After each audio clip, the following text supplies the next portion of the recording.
Welcome to our YouTube channel, Tuition Home Coaching Center. আসসালামু আলাইকুম প্রিয় Please শিক্ষার্থীরা, subscribe to our তোমরা সকলে channel কেমন to আছো? get more আশা videos করছি like this. সকলেই খুব ভালো Thank আছো। you all.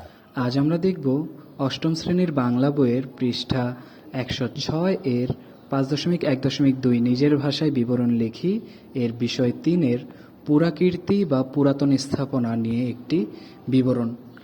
এখানে আমরা পুরাকীর্তি বা পুরাতন স্থাপনা হিসেবে সোমপুর বিহারটি নিয়েছি, এটার উপর আমরা বিবরণ লিখব। পড়াটি শুরু করার আগে বলে নিই, যারা এখনও আমার চ্যানেলটি সাবস্ক্রাইব করনি তারা চ্যানেলটি সাবস্ক্রাইব করে নিও, তাহলে পরবর্তী পড়াগুলো তোমরা এই চ্যানেলে সবার আগে একসাথে পেয়ে যাবে। আর পূর্ববর্তী পৃষ্ঠার সমাধানগুলো প্রয়োজন হলে চ্যানেলের প্লেলিস্টে সেই পড়াগুলো দেওয়া আছে, সেখান থেকে তোমরা সেই পড়াগুলো দেখে নিতে পারো। তাহলে চলো শুরু করা যাক আমাদের আজকের পড়াটি। বিষয় 3, সোমপুর বিহার।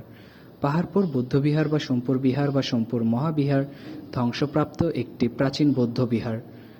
পাল বংশের দ্বিতীয় রাজা ধর্মপাল দেব 781 থেকে 821 অষ্টম শতকের শেষের দিকে বা নবম শতকে এই বিহার তৈরি করেছিলেন।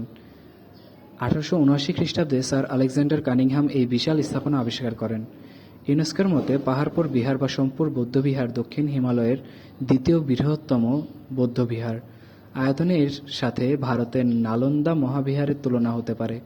এটি 300 বছর ধরে বৌদ্ধদের অতি বিখ্যাত ধর্মশিক্ষাদান কেন্দ্র ছিল। শুধু উপমহাদেশের বিভিন্ন স্থান থেকেই নয়, বরং চীন, তিব্বত, মায়ানমার, মালয়েশিয়া প্রভৃতি দেশের বৌদ্ধরা এখানে ধর্মজ্ঞান অর্জন করতে আসতেন। খ্রিস্টীয় 10ম শতকে বিহারের আচার্য ছিলেন অতীশ দীপঙ্কর শ্রীজ্ঞান। 1985 খ্রিস্টাব্দে ইউনেস্কো এটিকে বিশ্ব ঐতিহ্যবাহী স্থানে স্বীকৃতি প্রদান করে। পুণ্ড্রবর্ধনের রাজধানী পুণ্ড্রনগর বর্তমান মহাস্থানগড় এবং অপর শহর কটিবর্ষ বর্তমান বানগড় এর মাঝামাঝি স্থানে অবস্থিত ছিল সোমপুর মহাবিহার। এর ধ্বংসাবশেষটি বর্তমান বাংলাদেশের বৃহত্তর রাজশাহী অন্তর্গত নওগাঁ জেলার বদলগাছি উপজেলার পাহাড়পুর গ্রামে অবস্থিত। অপরদিকে জয়পুরহাট জেলার জামালগঞ্জ রেল স্টেশন থেকে এর দূরত্ব পশ্চিম দিকে মাত্র 5 কিলোমিটার। এর ভৌগোলিক অবস্থান 25 ডিগ্রি 0 মিনিট উত্তর থেকে 25 ডিগ্রি 15 মিনিট উত্তর অক্ষাংশ এবং 88 ডিগ্রি 50 মিনিট পূর্ব থেকে 89 ডিগ্রি 10 মিনিট পূর্ব দ্রাঘিমাংশ পর্যন্ত। গ্রামের মধ্যে প্রায় 0.10 অর্থাৎ 0.10 বর্গ কিলোমিটার অর্থাৎ 10 হেক্টর অঞ্চল জুড়ে এই পুরাকীর্তিটি অবস্থিত।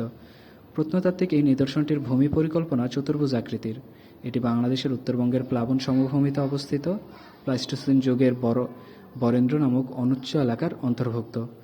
মাটিতে লৌহজাত পদার্থের উপস্থিতির কারণে মাটি লালচে, অবশ্য বর্তমানে এই মাটি অধিকাংশ স্থানে পললের নিচে ঢাকা পড়েছে। পার্শ্ববর্তী সমতল ভূমি থেকে প্রায় 30.30 মিটার উঁচুতে অবস্থিত পাহাড় সদৃশ স্থাপনা হিসেবে এটি টিকে রয়েছে।